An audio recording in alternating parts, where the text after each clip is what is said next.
Hello everybody, welcome back. In this video, we are going to begin using the modeling toolkit. So first things first, I made a sphere here, just basic. I didn't do anything to the inputs, just generated it and it's there at the origin. Let's discuss how we actually open up the modeling toolkit. We can see it right here on the left. It's one of these three tabs. These three initial tabs we discussed at the very beginning of the class, the channel box, the attribute editor, and here is the modeling toolkit.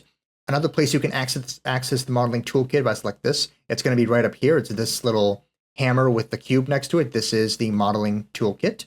Another method you can get to the modeling toolkit is in Windows, modeling editors, and modeling toolkit. Again, Maya has lots of ways of doing the exact same thing. So find the way that works best for you and work with and do it that way.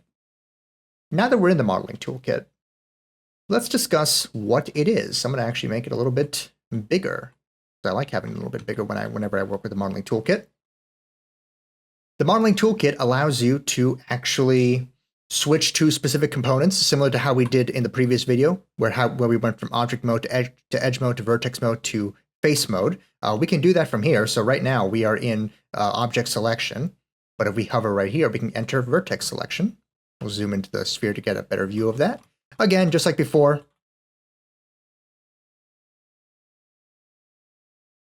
we can select our vertices. We can use the move tool to move our vertices around and start actually molding the sphere into something different.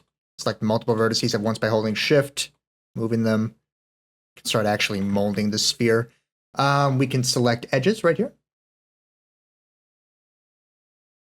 Double click to select an edge loop.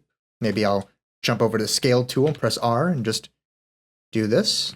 Maybe I'll select multiple edges by holding shift and double clicking various edges and holding the shift tool to do something different like this.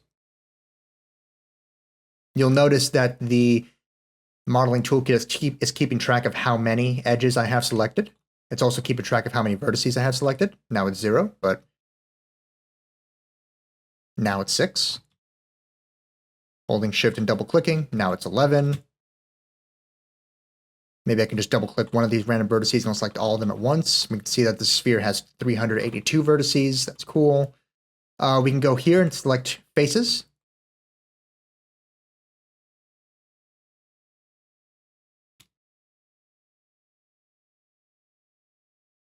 Double clicking to select the little row here. There we go. Maybe do this, maybe do that. So we have 20 faces selected. This is yet another method of how to select various types of components. And this first one goes back into object selection.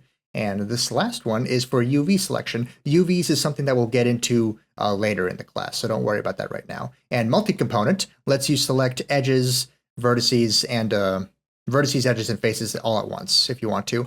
I don't use multi-component. I would recommend you don't use it either. It's very easy to accidentally select a face that when you were trying to select a vertice, or an edge when you were trying to select a face, or something like that. I would recommend, if you're working with components, you go one at a time, either vertices or edges or faces, and not all three of them at once. You can, but I wouldn't recommend working with all three at once.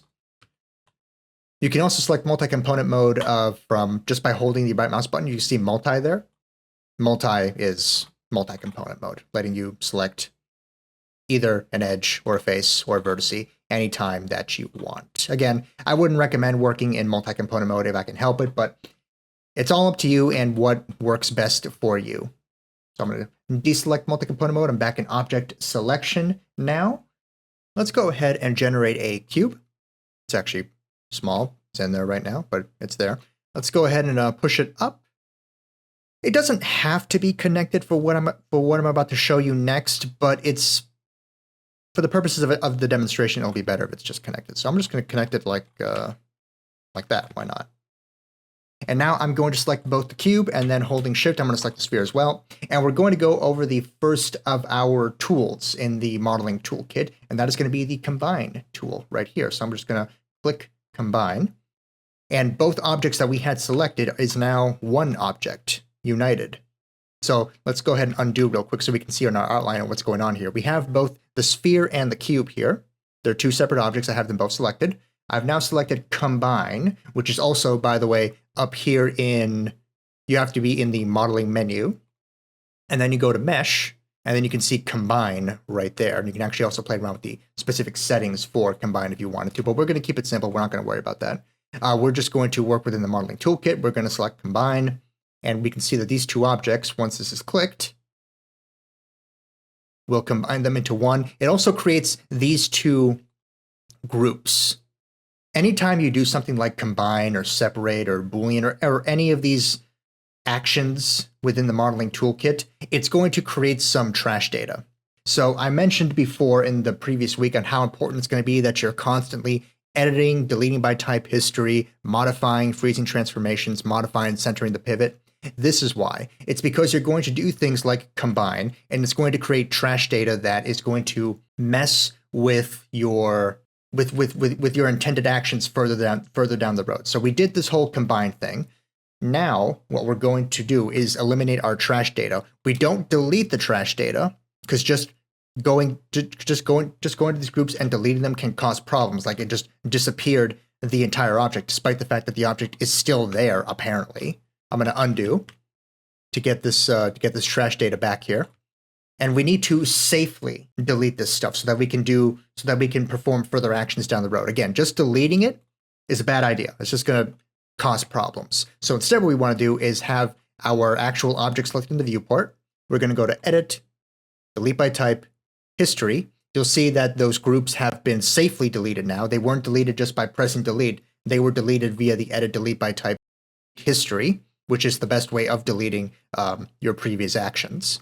And then I'm going to go ahead and modify, freeze my transformations, modify, center my pivot. You don't have to do that every single time, but if you're deleting your history, it's a good idea to do those two steps as well. Centering the pivot may not be necessary, especially if you decide to, as I will demonstrate right now, move my pivot around somewhere else for whatever reason I may want to. But if you intend on having your pivot in the center of the object, then it's a good idea to every now and again just center the pivot just so that it centers itself correctly. So there we go. We have safely deleted our history. Now this now the two objects that we had before are just the one object named pcube. We can name this whatever we want though, so we can just name this combined object, and there we go. Better, cleaner. That trash data is gone, so now I can safely do other things to it, like maybe playing around with the vertices.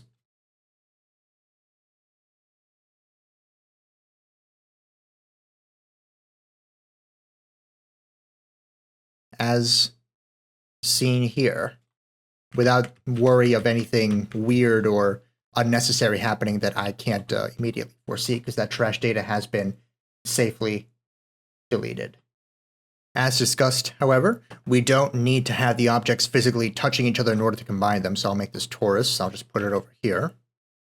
And I'll select the torus and my combined object, combine, and now they are also combined. Again, trash data has been created, so instead of just deleting it from here, which wouldn't be safe, I would just go to Edit, Delete by Type, History. That safely deletes the whole thing. Modify, freeze my transformations, modify, center my pivot. You will see the pivot did actually move this time. So I'll just undo, now modify, center pivot again, so we can see the action of the pivot actually moving into the center of this, into the center of my space here for best control, or at least a good spot to begin rotating and moving and scaling an object like a combined object like this. Let's go ahead and delete this. Let's keep working with combine. I'm going to go ahead and make something more deliberate this time. Let's make another table, actually. I have my snap to grids turned on, which is good. Now I'm going to change over to vertex mode. I'm going to select all my vertices here. Get a nice tapering effect.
Wonderful. All right. Let's go ahead and continue working with combine. So I'm going to go back to the modeling toolkit. I am going to select everything here. So I'm just going to select via the outliner. First one, holding shift, selecting the bottom one, selects everything between.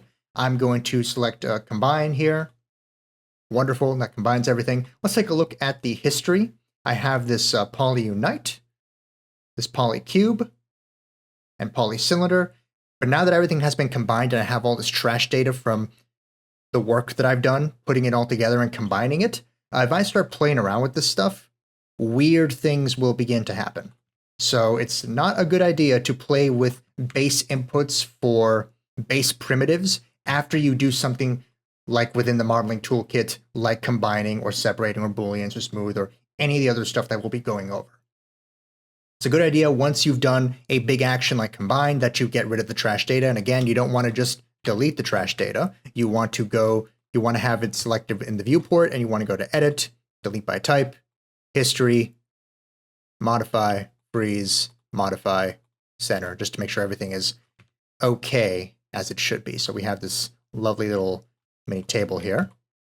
And now we can properly start working with it. If we tried to do any of this kind of stuff before we deleted it, it could still work, but you're more liable for weird things to happen if you don't regularly go and delete by type your history. So it's always worth your time to just, every time you do something like this, to edit, delete by type, history. Went ahead and hid the table that I made. I also named the table. I may use it later. We'll see. For now, I'm going to make 2 cubes. One I'm going to scale up to be big, and one I will keep not its regular size. I'll scale it up as well, but not that much. Just about like that. All right, let's go back to the modeling toolkit. We went over combine. Let's talk about the next main tool that you would probably use within the modeling toolkit often. That's going to be Boolean.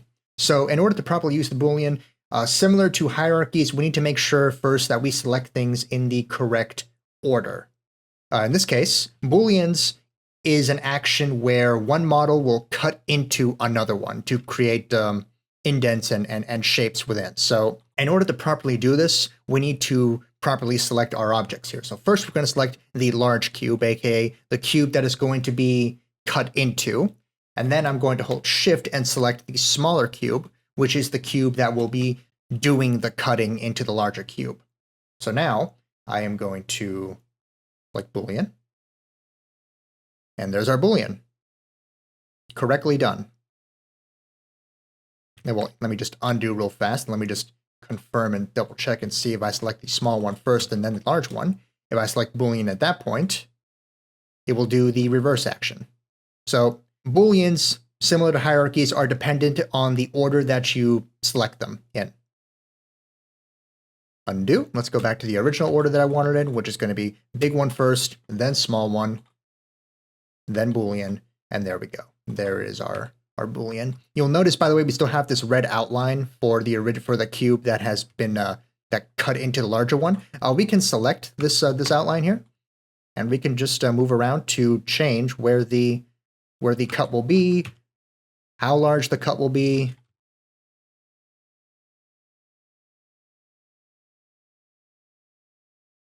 Good stuff. Booleans are very powerful. They do have drawbacks, however, and we're going to discuss those right now. Actually, real quick, before we discuss drawbacks, I also want to mention the other way how you can actually use Booleans. I'm going to go ahead and just generate let's generate a cylinder this time. We're going to use a cylinder to cut in. We'll cut in from here, why not? And I'm going to select first the large one, then shift select the small thing, select the large thing that's going to be cut into, then select the small thing that's going to be doing the cutting. We can go into, I believe it is mesh. Again, you need to be in the modeling menu here. So if you're in rigging or animation or FX or anything, go to modeling. I'm going to go to mesh, Booleans. Difference A to B is the Boolean that we just used in the modeling toolkit is the most common form of Boolean that exists. There are other forms. We're not really going to be using these all that much, but feel free to experiment with them yourself. But for our purposes, we're going to select difference A to B. There is the Boolean that we created. Excellent. That's just another way of doing that. Okay, so now the drawbacks. what are the drawbacks to a Boolean? Well, the best way to show that is by deleting our history first. So we have this Boolean that we created. I'm going to go ahead and select everything associated with it, which is this cube, this initial big cube, this hold shift to select the cylinder that did the cutting into, and then the poly surface, which is the new shape that was created after the Boolean operation was done. But before I do that, maybe I'll move my cylinder around a little bit. Maybe I'll extrude it so that's a bigger cut so that we can more clearly see the stuff I'm going to be talking about in a minute. Well, it doesn't have to be that big. Be about there. Maybe I will rotate it like this. Maybe we'll go like that. Yeah, that's interesting. Okay. Okay, now I'm going to select all three of the objects that are connected to this Boolean in some way, shape, or form. I'm going to delete by type, history, and now this change has been solidified. Let's discuss the main drawback of this, which is going to be, let's go into face selection mode and just take a look at the faces that we have. Let's actually also go ahead and just get out a regular sphere, make that big, a regular cube, make that big, and even a torus. Why not? And we'll make this pretty big. Okay. And we'll change this all into a wireframe mode right here for now. So one of the big drawbacks of Booleans, and one of the things you have to be really, really careful about when you use Booleans, is the faces that result as the faces that are created as a result of your Boolean. So in this case, we have some faces here that are fine. You know, this one here is a four-sided. This is a four-sided face, four-sided face, four-sided face. Most of these, a lot of these faces are okay, but then you have something like this top of the cube, this top of the now newly cut in cube here. And we can see that this is comprised of 1, 2, 3, 4, 5, 6, 7, 8, 9, 10, 11, 12, 13 sides for this top face here. Whereas typically, faces are only supposed to have 1, 2, 3, 4. When you're modeling, most of the time, faces should always be 4 or 3-sided. You want either tris or quads, 4 or 3-sided shapes. You never ever want to deal with faces that are more than 4 sides. In this case, we have the sphere, we have a combination of tris, and then a bunch of quads. A bunch of faces that are 4-sided, and then a few faces here at the very top and at the very bottom that are 3-sided, which is fine. Maya and most other modeling software and game development software and interactive media software, whether it's a game engine or a sculpting tool or modeling in the case of Maya, are perfectly happy dealing with 4-sided and 3-sided shapes. It is when you get to the weird shapes like this top face that was created via the Boolean, this 13-sided face right here, this 13-sided face right here, that Maya is going to start fighting back a little bit against it. So whenever you use Booleans, you want to absolutely be sure that you're not creating that many weird shapes. So I'm going to go ahead and delete all this. I'm going to go ahead and let's create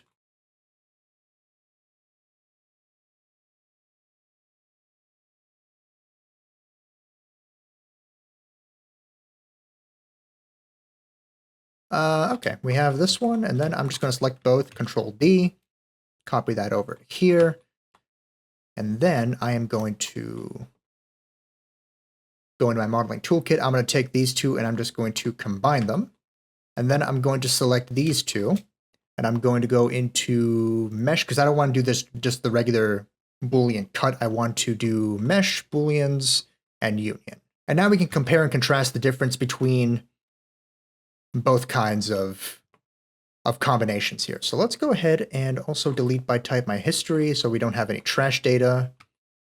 Good. Let's compare and contrast what just happened here. I just combined this cube with this torus 2 times in 2 different ways. Again, Maya has lots of different ways of doing the same exact thing. You want to find the way that works best for you, or in this case, find the way that will allow for better workflow in the future. So what actually happened here? We went ahead and combined these two and then did a Boolean union on these two, which is via mesh, Booleans, and union. So let's go into wireframe mode and actually see what happened here. We can see that in the Boolean version of this, the union actually got rid of everything that intersected and went inside of the cube, whereas the combined version, the full torus primitive is still here. It's just some of it is hidden because some of it is inside the cube. So again, Maya has multiple ways of doing the same thing. In some cases, like how to jump from component selection into object selection, it leads to the same end result. But in other cases, like combining two objects versus Boolean unioning two objects, that's a difficult word to say, Boolean unioning two objects, it leads to different results that look the same on the surface. Most of the time, if you're going to be combining objects, I would recommend that you actually use the combine tool. It gives you more control, and it just gives you the ability to potentially have to separate the two objects later if you find that you didn't want them combined in the first place, which we can discuss how to do in a bit. Whereas with Boolean, if you do the union, it's much more of a final thing. You can't really work with this torus again because this torus has been cut irreparably. So they look the same on the surface, but they are two very different models here as a result of using the combine tool versus the Boolean tool. I mentioned a moment ago separating, so let's go about doing that. I have the modeling toolkit opened up again. We select two combined objects, or something that has been combined. We can just click separate right next to it, which is also up here in mesh separate, and just separate the two objects all over again. So now the torus is its own thing. The cube is its own thing. I'm going to very quickly just go ahead and select both and edit delete by type history to get rid of any trash data. They are in a group currently, but I don't need them to be in a group, so I'm actually going to just grab both pieces and just hold the middle mouse button to drag them out of the group. So now my torus is whole. I can move it around again if I want to combine it from somewhere else or just treat it as its own thing to do something different with it. I can do that. It's fine. Cube is its own thing that I can treat as its own object all over again. Meanwhile, with this Boolean union situation where I actually fully cut into it when I did the Boolean union, not so easy to separate. In fact, I don't even think the separate is going to work. Yeah, because this is all just one piece now. It's been unioned, so it's all just one piece. So that action has been ignored. Went ahead, deleted everything. Last thing I want to do for this video is spawn in some cubes. I'm going to spawn in 4 of them. No, don't double click 3, 4, but you can double click if you want to change the settings for the cubes that you that you spawn in. Which maybe maybe I could do it that way just this once, just to demonstrate how that works. So I spawned in the first one. I'm going to double click to spawn in my second cube. I'm going to make this 4 by 4 by 4.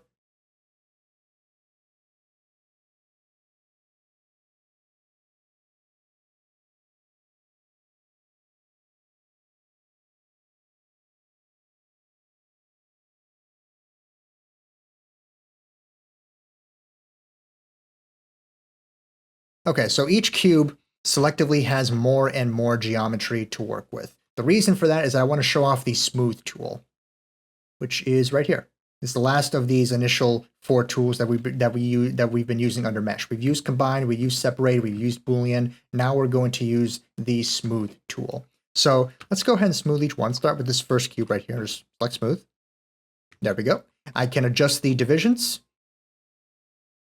to see how many polygons I want in this smooth. I'm just gonna stick with 1, but you'll notice by smoothing it, it softened all of the edges. And because the cube has so little geometry in it initially, it smoothed itself into a round shape, into a circle. Meanwhile, if we go to the second cube, which has more geometry, and do the same thing, we have softened edges again, but you'll notice that the cube retains its shape. And the more geometry that you have, despite the fact that smooth will soften the edges, the more geometry you have, the better the shape is retained. One quick final note on smoothing. Smoothing is very powerful, and obviously the more geometry that you have, the better retained your shape will be, but you want to be absolutely careful that you don't overdo it. I don't know what kind of machines you're using, but it's very possible that if you overdo it with the amount of polygons that you have on screen at any one time, you can potentially crash the software. So be sure, if you're using the smooth tool, that you don't overdo it.